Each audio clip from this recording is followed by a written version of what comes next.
So London is a fascinating place for tourists all over the world. It seems in Stuart, England, London has already developed into a supercenter of economy and culture. Yes, that's right. London's always been the central city in Britain, certainly from the Middle Ages onwards. I mean, we've seen under the Elizabethan period the growth of the theatres in the south bank of the River Thames. Theatres, the bear baiting, the brothels. London was very, very alive there. There's a wonderful picture of London which was engraved in 1647, and you can see the whole city spread from one end of the Thames to the other, and it was growing in the 17th century very considerably. One of the things that marked that growth most of all was what happened in the 1660s. In 1665, there was a very bad outbreak of the plague in London. The plague had been in England since 1348, when it destroyed a third of the population in 1348, and it kept on coming back periodically. Every now and then people would have to get out of London because there was another attack of the plague. 60,000 people died in 1665.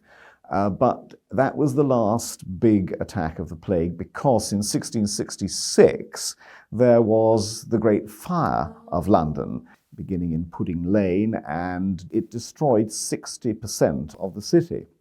There's a very interesting aftermath of the fire. Incidentally, only very few people were killed in the fires. It was only about 16 people died in the Great Fire of London, but 60% of the city was destroyed.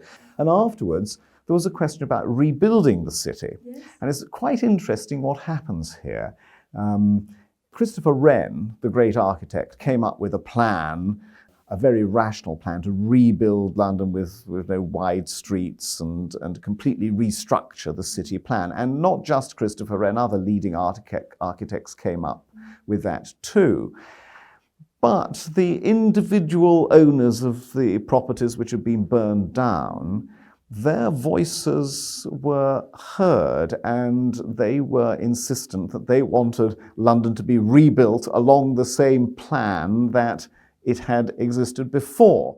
London is still based on the old city plan because of that. The central government didn't impose its will. However, it did commission Christopher Wren to build not only St. Paul's Cathedral, which had been burned down, but also a huge number of churches. And so London is littered with beautiful Christopher Wren churches, yes, and one of the greatest buildings in the world, St. Paul's Cathedral. And then it also, of course, became a very important commercial centre.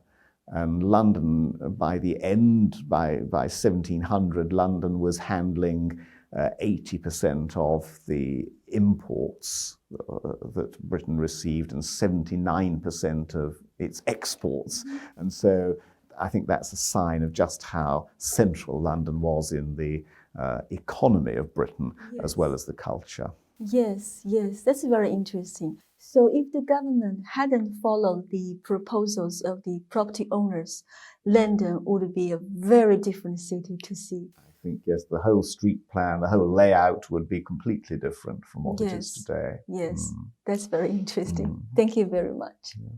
Yeah.